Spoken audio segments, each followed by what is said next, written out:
Hi, this is your Highway Diva coming to you from Cheyenne, Wyoming. And this is going to be a quick video because I have got decisions that I need to make. I saw a video that Steve Harvey did not too long ago, and it said, if you want to soar, you've got to jump. You've got to go ahead and make that leap. And I think I'm about to go ahead and make that leap. And I've got decisions to make. One reason I'm going to do it is because, as a lease operator, we have to put so much money in our maintenance accounts, and then it is governed by somebody who really doesn't know us or doesn't know our situations or doesn't know what we're going through or what we have going on or whatever the case may be. And so they're reluctant to fork over some of that money for some things that we need done, like college tuition, dorm fees, book fees, or anything else we have going on. So we can have $10,000 in there, and then you ask for $1,000 and they won't give it to you. They're like, well, why do you need it? And you tell them, and then they're like, well, no, it's denied, just because they want to deny it. Well, and I've seen it where people have been good drivers since they've been with the company, and then the truck breaks, and then their maintenance is depleted because whatever broke was not under warranty. And that's not good either. And you've got all these different situations or issues or whatever the case may be. You can't even call and say, oh, can I take some money out for a vacation? I don't do the vacation thing like that, but I'm just saying, you can't call and say, well, I haven't had a vacation this year. Can I get $1,000 out of my maintenance for vacation? They won't give it to you. It's ridiculous. I think it's not fair. I'm listening to different drivers say that what they want or what they have going on, and things are not fair. Also, if you're new to the company now, you have to get your hazmat and tanker endorsements. I don't want either one of them. So I imagine if I leave and I come back, then I'm going to have hazmat and tanker endorsements.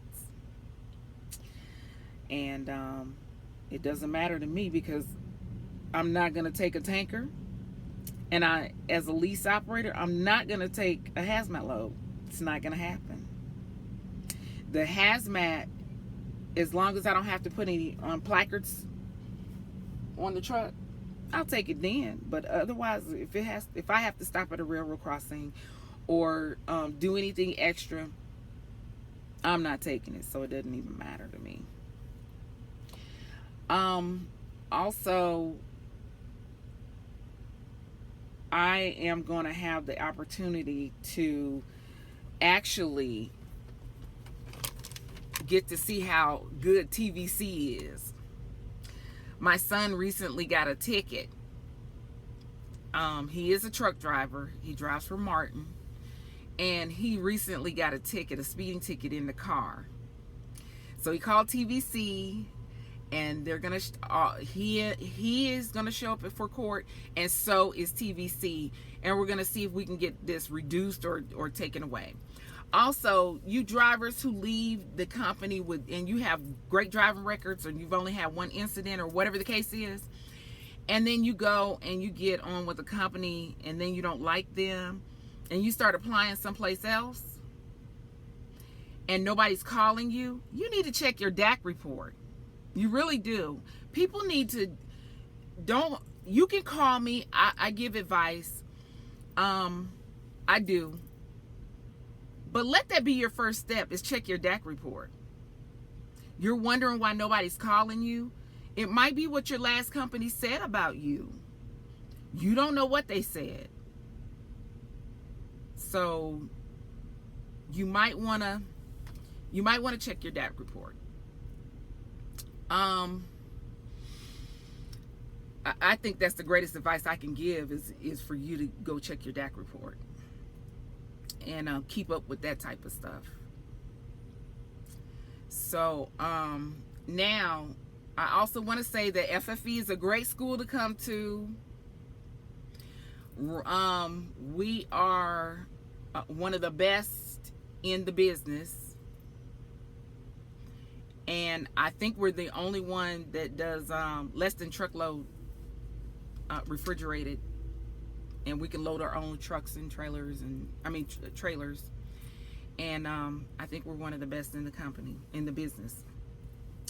And I think the school is one of the best also, because we offer a lot. We really do. You get paid tuition while you're there, and everything is free if you stay with the company for a year or better. And we used to get bonuses. When I came to the company and I was a student and I stayed 3 months, we got a bonus. Stayed 6 months, we got a bonus. Stayed 9 months, we got a bonus. Stayed a year, we got a bonus. So now I don't know how it works now because it's been so long, and yes, I do train, but most of my students have no clue, so they still might offer bonuses. But my students get paid $500 a week while they're out over the road training with me. So if you're sitting at home, then you can go and be a truck driver. If you have a decent driving record, because even if you get a ticket in a car, then that'll go against you. So, but you want to alert your company as soon as possible. So if you want to become a truck driver, you can. It's really very simple, and you've got to take pride in your work. I take pride in my work. I love doing what I do. And my reward is seeing my students upgrade and call me and tell me they bought their own truck, in which I've been trying to do. I got approved for a 2017 Kenworth T680. And then they asked me how do I make so much money? And I told them that I'm a trainer. And so they told me that anybody who drives this T680 has to have more than 2 years experience. So a student wouldn't qualify to drive their truck. So I couldn't get the truck. So all I have to do is regroup, rebound, and try and get another truck. So that's in the works. Trust and believe. I'm trying to soar. I'm trying to get this. I'm trying to soar. I want to be at that comfort level where everything is going to be okay. And I'm going to be showing my student today how to prime a reefer, and do some more paperwork, stay up on our paperwork and everything, because she only has like 3 more weeks with me. She's a really good driver. I want to give a shout out to her. She knows who she is. And I want to say, all you drivers out there, keep it in between the lines. I want to send a shout out to the guy that I saw, Rudy. He was in Little America, and he walks up to me and he says, "Are you Lisa? Is your name Lisa?" I say, "Yes." And he's like, "Oh my goodness, I've seen you before and on the internet." So I want to give a shout out to him, because I don't know how to do the shout out within the group, trying to pull up his name. So and I want to make sure, I want to say, all you drivers out there, keep it in between the lines and stay safe. And again, hit me up if you have any questions. I've got a couple of questions that I have to answer that I haven't answered because I haven't been on YouTube in a while. So this is your Highway Diva. See you later. See you next time. Be safe.